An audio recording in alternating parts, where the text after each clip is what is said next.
Hello, and welcome to LobbyCon Podcast, where we talk about conventions of all kinds, from anime to tattoo conventions.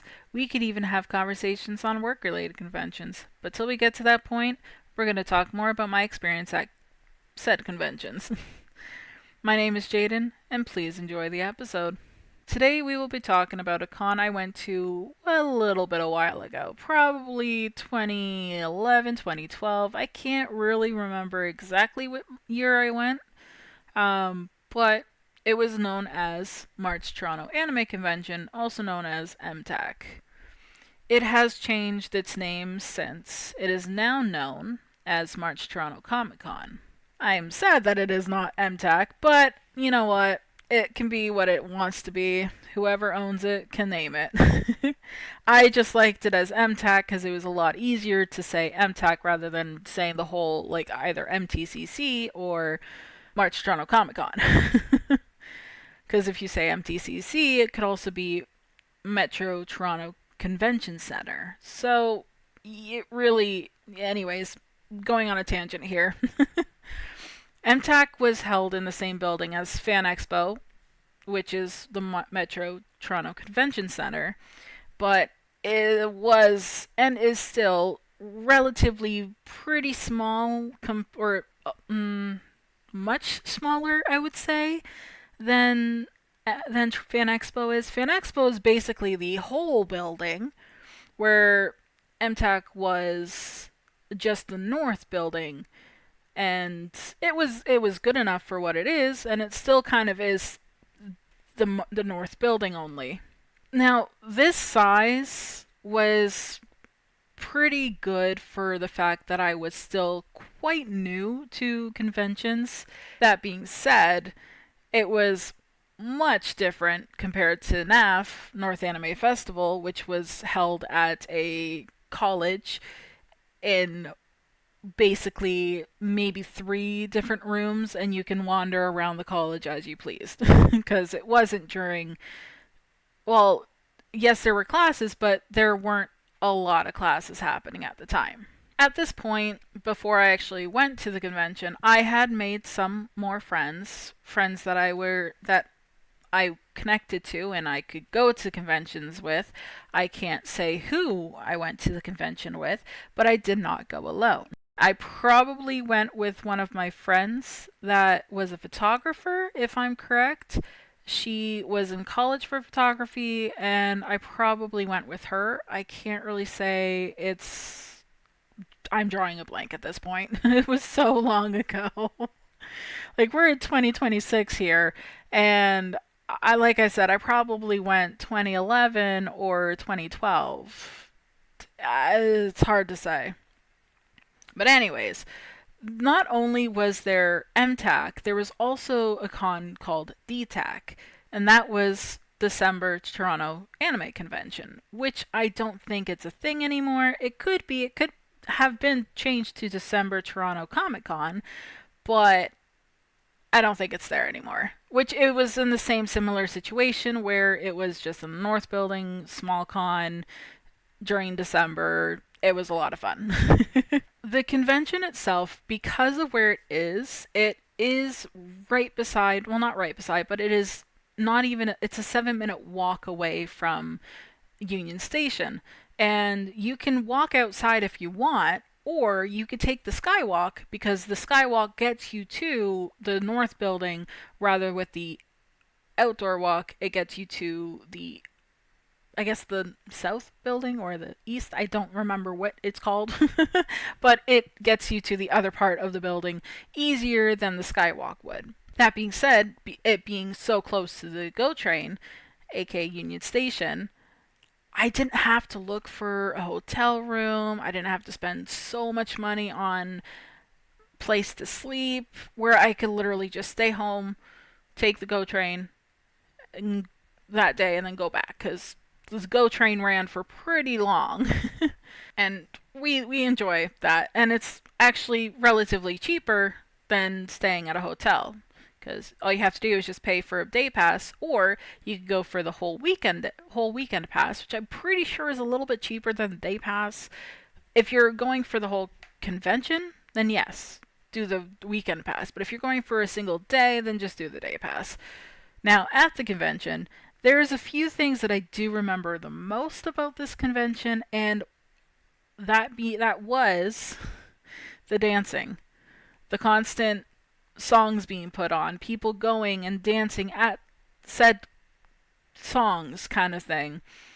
And those songs were specifically Caramel Dansen, which was a lot of fun, the Nyan Cat song, oddly enough, uh, the iconic, or any of the Vocaloid songs, to be really honest, but most people would dance to the Matryoshka song from Vocaloid.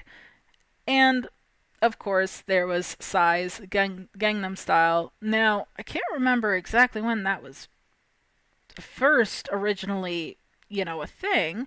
So let me give that a quick check. Psy Gangnam Style release date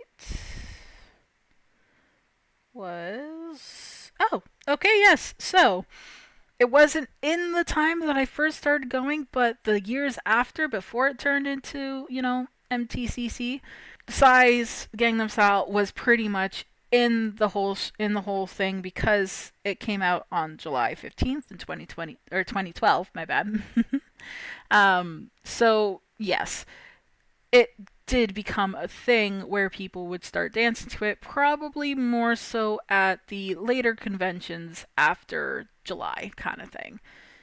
And it was loads of fun. You don't really see a lot of that now when it comes to conventions. I'm going to try and see if potentially putting on some of the old school songs and seeing if anyone will start dancing to it, cuz it'll be entertaining and I would like to see that happening. But yeah, literally you turn on the song, people would just come out of nowhere and be like start dancing with you. And yeah, it was a lot of fun. I do miss that. One of the main reasons why I enjoyed the con was because it was pretty chill. And yes, there were panels, dealer's room, artist alley. They were not like as hectic as fan expos would be or anime north because those two are like the bigger conventions, but it was still pretty good. It still had a lot to provide in a sense. There were guests and the panels and all of this fun stuff. But not only that, there were a lot of places to just relax, hang out, be with friends, and just do your own thing. It definitely is a good starter con for people getting used to larger cons and not be completely overwhelmed. And that's the best thing about certain cons is if you're not used to big cons like Fan Expo, Anime North, or even Otakuthon, which is in Montreal, you have these smaller cons that you can go to or not constantly, but more often to get used to it and just do your thing. Now, even though I haven't been to March Toronto Comic Con recently, it still was a pretty good changeover, still pretty accurate. There was a little bit more, like, instead of just being anime, they added a lot more comics and other things based off of comics, which was a-okay. A lot of people still enjoyed it, but they didn't want it to just be anime, and that's completely understandable. It still is pretty good, and I'm assuming it's gotten a lot better over the years because most cons will eventually sometimes get better while others can potentially get worse. And there's a few cons that I could tell you about, but we're not going to talk about them yet. Those are in later episodes. I could be saying that it's gotten better, but for other people, it could be maybe it got worse. Maybe people didn't like it anymore. They didn't want to go anymore. And that's just how it is. It's not going to be the same for everyone. It could be perfect for one person and terrible for another. It's the same with a restaurant. You could be going to this restaurant with this person and you could be like, "Ooh, I enjoyed the food so much." But then the other person is like, I disliked it. I did not like this in the slightest. I never want to come here again." It really depends on the person. Now, because this con is in March and it's a little bit after the beginning of spring, we're in Canada. We don't get the end of winter, beginning of spring, where it stops snowing. Sometimes we will still get a snowstorm in March. So it really depends. Most of the time, yes, it's good weather, but you also get sometimes the bad weather. You really don't know, but Canada's Canada. We love it to an extent. That being said, you still have the cold. It's still relatively cooler, but it's not terrible compared to some conventions where you get it becoming a heat wave con or rain con or I'm actually freezing cold and we're in May. What is up with this? You don't know. Not only do we have guests or, certain people coming in, and some people might only go to conventions for these guests. Then you get the guests that you don't want to see or you don't care to see, and you're just like, I'm not going to go because I only go to conventions for guests. So you could either be lucky and have awesome guests, and you're like, I need to go to this convention right now only because I need to go see that voice actor, creator, or gamer kind of thing. Depending on what's happening, depending on what convention you're at. And you might want to go specifically for that person, where you might be looking at the guest list and you'd be like, there's no one I want to see. I'm not going to go. So you really don't know, kind of thing.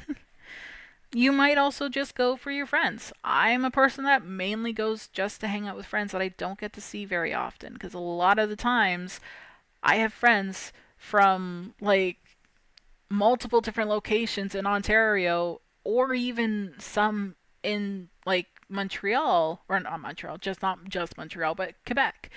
You don't really get to see those friends. So when you have these conventions, you get to go to them and you get to hang out with those friends that you don't see often. So I'm a person that goes for my friends, where other people go for the panels, for the dealer's room, the artist alley, or even just the guests.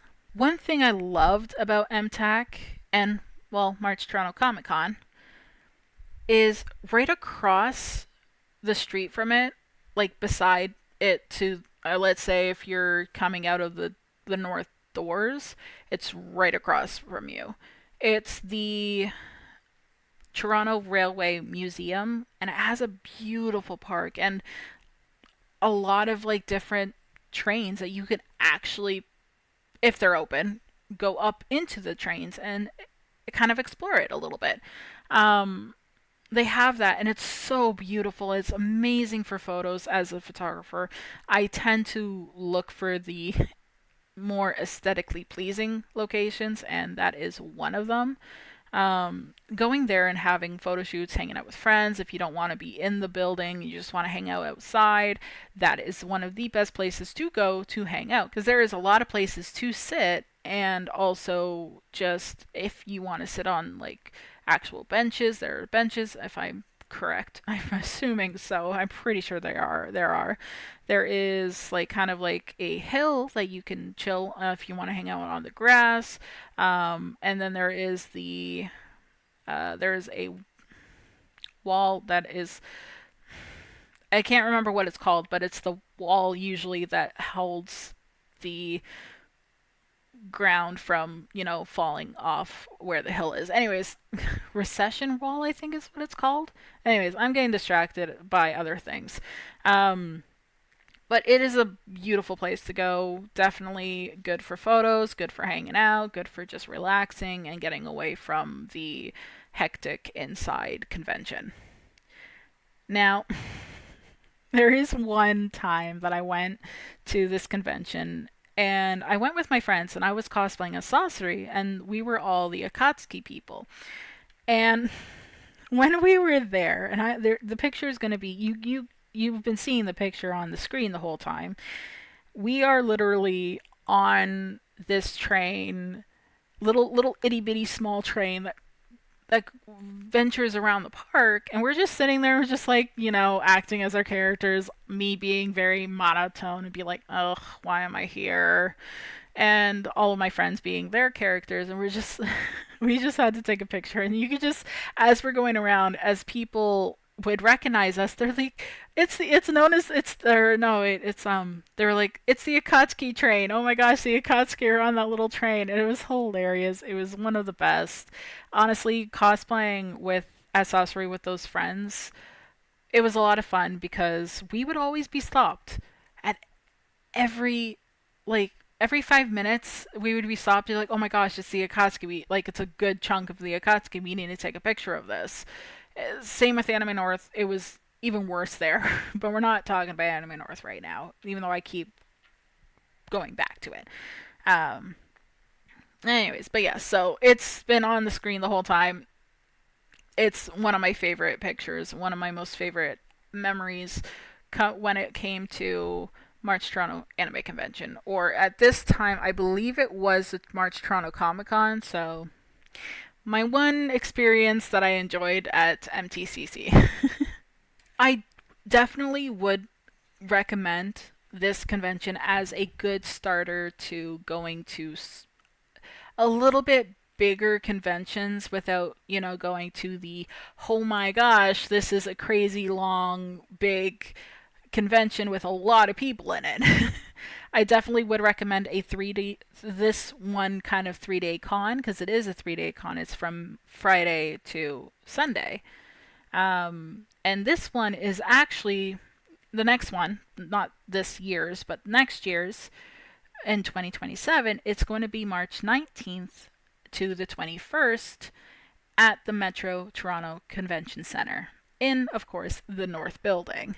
Now, I'm not sure what the pricing is at the moment due to the fact that it is not available on their website, but as it gets closer, so I would say when the new year starts, so January maybe, January, it will come up in the pricing because there's only January, February, March. So definitely it will start to show then. Maybe even in December it might show.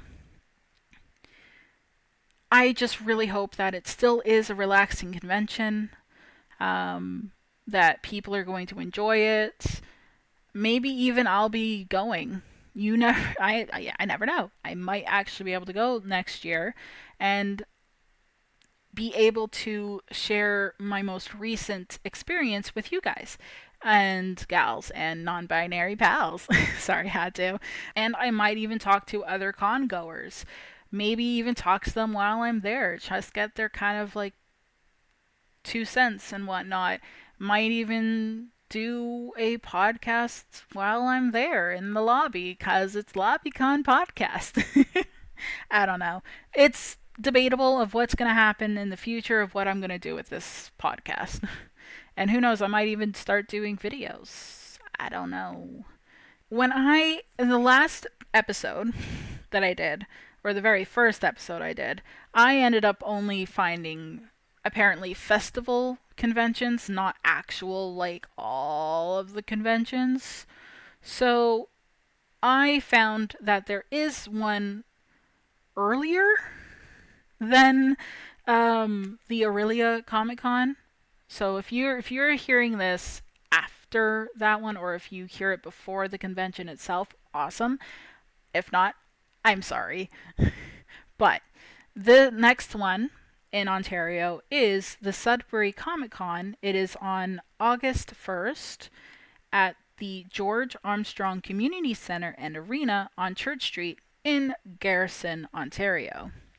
Now, if you're in Garrison, Ontario, and you're at that time and you can go, awesome, because it's a cheaper convention. I honestly forgot to look it up. Crap. My bad. Just give me a second. Let me go find the price range for this because I am smart like that. Okay. Where are we? I do have a site that I do enjoy. I do go to find all of these conventions. You could do the same thing if you really want to. It is called fancons.ca, and that is, of course, in Ontario. And you can find all of the past ones and or future ones.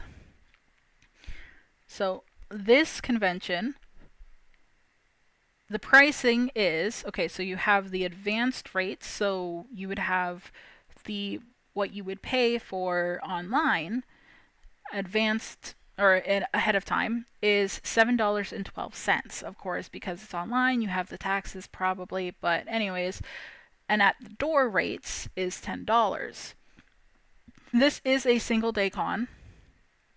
Um, and a lot of the times, what this convention um, owner does, which is actually a friend of mine, is you add in, you can bring non perishable goods and kind of give them over so it can be donated to the local food bank.